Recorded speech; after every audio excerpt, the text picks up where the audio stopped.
Yo, just wanted to make another video, kind of I guess on my tips and tricks on how I created this 55-gallon aquarium, this 55-gallon pond, or whatever you want to call it. It's self-maintaining, it's self-sustaining, I guess. I don't really have to do much to it.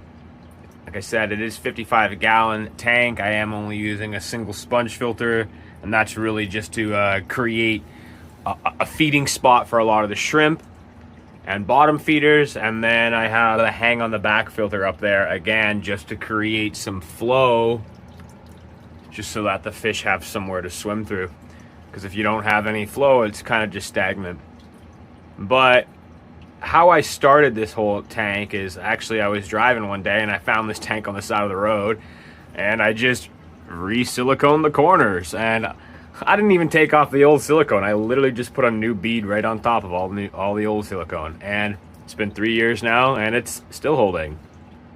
For the substrate on the bottom here, I actually just went outside and dug a whole bunch of soil from my garden.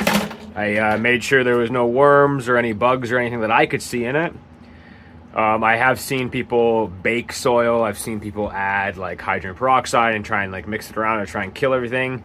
I didn't do that. I just put a nice 3-inch layer of garden soil, and then I did about a 1 to 1.5 inch layer of pool filter sand. And I used pool filter sand because it was a hell of a lot cheaper than aquarium sand. It seemed to be maybe a little bit finer too, and you're using more or less the sand to cap down your soil, right? You don't want your outside soil to be your top, because it'll just make your water completely cloudy. And speaking of cloudy water, I just fed them this stuff, and it's supposed to say for clean, clear water, but this stuff makes the water super freaking cloudy when you feed them. Anyways, your media, your substrate, super important, I think. And because I grow other plants, I've got the outdoor, I've got the cannabis in here behind, I truly believe your soil is the heart, the brain of your plant. If you have shitty soil, you're gonna have shitty plants. Doesn't matter if it's above water or below water. All of these plants are trying to get above water. As you can see, they are trying to grow above water, and they will grow above water.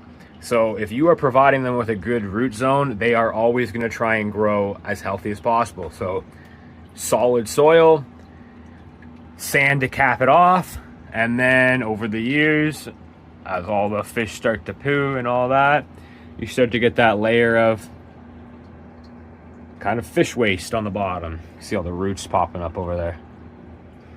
What's cool too is I got a lily pad in this corner. I actually took this from my parents' pond, and it still produces the flower. It'll produce the lily flower. They do go dormant, so right now it's kind of in its dormant stage where it stays low, but it does still shoot the lily pads. But anyways, once you've created that, once you've got that soil, you got your cap, it's time to start planting plants. And when you are looking to create a self-sustaining living aquarium with live plants, I can tell you right now, go overboard. Get as many plants as you can. If you get plants that are long like this, cut them in half. Like cut that there, cut that there, cut that there. You have 3 plants you can now plant, and you can get them super dense. So the goal now is to get as many plants planted as possible. You will start to see some melting off. They are getting used to being underwater. They're getting used to your soil, so they might die off. But that root zone is the important. When you have a solid root zone, they're going to still start growing back up, and they're going to continue to grow. The one thing I want to note is your light. This light's not an aquarium light. This is just a grower's light.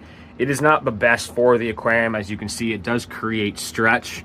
And what happens when you start to have stretch, you'll start to get, see the roots at the very top here? Plants will start to root near the surface. See, there's roots up there. And when they start to root in the water column rather than in your soil, they're just gonna start multiplying up there, which is what's going on with the back plant, right? So down here, if you start to see roots popping out there, cut it below, plant it low. Cut it below, and keep planting it low. As soon as you start to see roots at the top, like back there, you want to start kind of pulling that off so the light is penetrating down. So your goal is planting as many plants as possible to try and cover that aquarium so that you're creating that cycle, right? Once you have your plants, you want your snails. And you can see I've got thousands of snails in here. Snails is what eats all your waste. The snails, the shrimp. You see, got shrimp there. There's a whole bunch of different shrimp. A Cory that's just chilling right there in the little shrimp hide. Little baby shrimp. They all help break up, and same with the Corys. All the ground feeders, they help break up everything, which then once it's broken up, it can get absorbed into your soil, which then gets absorbed into your plants, and it creates that cycle, that bacteria, your ammonia cycle, the nitrates, everything. It creates that perfect gear. It keeps spinning. Your plants are uptaking it. Your fish are pooping. And with this tank down here is once the water starts to get too low, like I'll let this water get 4 or 5 inches below the surface here, I top it back up. And I always use dechlorinated water from a 2-stage filter. I fill that right up, and then we're good to go again. And as you guys seen with this setup, it's my aquaculture setup, so I do drain it to go into the secondary reservoir once in a while, which I think does help with the maintaining of this, because I am filterless more or less. Most important part in starting a self-sustaining aquarium, these beautiful live plant aquariums, is get yourself a great substrate. I'm not telling you to go out and buy aquarium ones. I'm not telling you to go out and buy Home Depot soil. Find one that you're confident in. That sand, again, I'm not using aquarium sand. I am using pool filter sand, because aquarium sand, you're buying a half a bag for $30. Pool filter sand, you can fill this whole thing for like 12 bucks, right? So makes way more sense on the budget wise. And then all these plants, I started at PetSmart. You can go on Facebook market groups, Kijiji, Craigslist. And again, just get 5 to 10 different variety of plants, plant them everywhere. And as soon as they start getting tall, cut them down, replant them low, cut them down, replant them low. You're trying to get that nice bushy canopy, right? I'll show you guys my upstairs tank as well. This is just a 55-gallon basement. And here, we'll go upstairs. This is the 20-gallon. I am using a canister filter on this.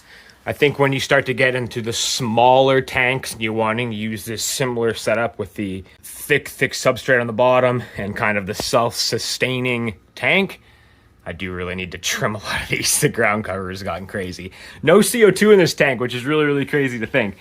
But again, once you start getting into these smaller tanks, these 20 gallons, 10 gallons, maybe even anything under that 30-gallon, you're going to want a good filter system, because it's hard to get the amount of bacteria, the nitrates, and everything that you need to create that healthy, sustainable aquarium. It's hard to get that in such a small amount of substrate, a small amount of water, right? So with a canister filter like this, it allows you to have multiple layers of bacteria in your filter media, which really helps. So the filterless in the basement is really when you start having lots of water, 50 gallons, 75 gallon, 120 gallon. When you start to get to these smaller tanks, that's when you need to start to worry more. Kind of just like growing, when you have smaller pot versus larger pot, right? When you're doing full organic no-till, you want a large pot, because the smaller pots, it's hard to get that cycle going. Anyways, looking good. I do need to go in here and trim. This is just full of snails, some microfish, and shrimp. There's probably 100 or so shrimp in here. Pretty crazy. But again, I started this one with aquarium gravel, some sand, and this one was only about 2 inches thick. And you can see the root zone started down here, and now these plants are actually stacking on top of each other. It is now using the fish waste and all the byproduct of this aquarium as the soil. The soil level is now pretty much up here rather than down here, which is pretty cool to see. See some shrimp right there. These are my, I guess, little tips and tricks on how I create these aquariums and how I let them go. This one's now been 3.5 years of what I call maintenance free, letting it do its thing, creating that It's not really an aquarium anymore. It's kind of like an inside pond or something, right? Trying to create that ecosystem where you don't really have to do much. It's self-sustaining. But I guess it's a different way of getting into this hobby. I've never really done the whole decor tanks with the whole cycling and all of the different little SpongeBob little things, pineapples and stuff. I wasn't really into that. I kind of wanted to grow an underwater garden, and that's kind of what I've tried to do here with both my tanks. Anyways, fam, we'll head downstairs and I guess we'll finish it off back at the 55-gallon here. You can see how thick that substrate is on that side. You can then see the hang on the back filter there. It is just a 20-gallon one. You see my diffusers up there. Sell those on Etsy. The sponge filter there, got shrimp, the plecos, and the cories will all feed kind of off that.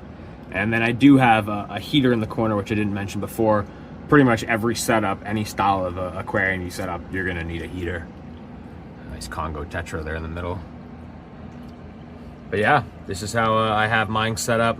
Works for me. Everyone's setup is different. And then you can see with this plant here, because I didn't trim enough of it off the top, the root zone is now in the water column, not so much in the soil. So you can see all the plants down here have really no color, and most of the nutrients is coming from the water column, which is pretty cool. You learn a lot when you do when you grow it this way. But anyways, if you guys are interested in setting up aquariums like this, have some questions, throw them below in the comments. You guys can check out my Discord, check out what I do.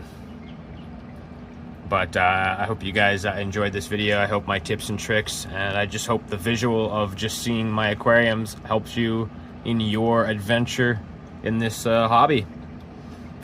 Peace, love, and cheers.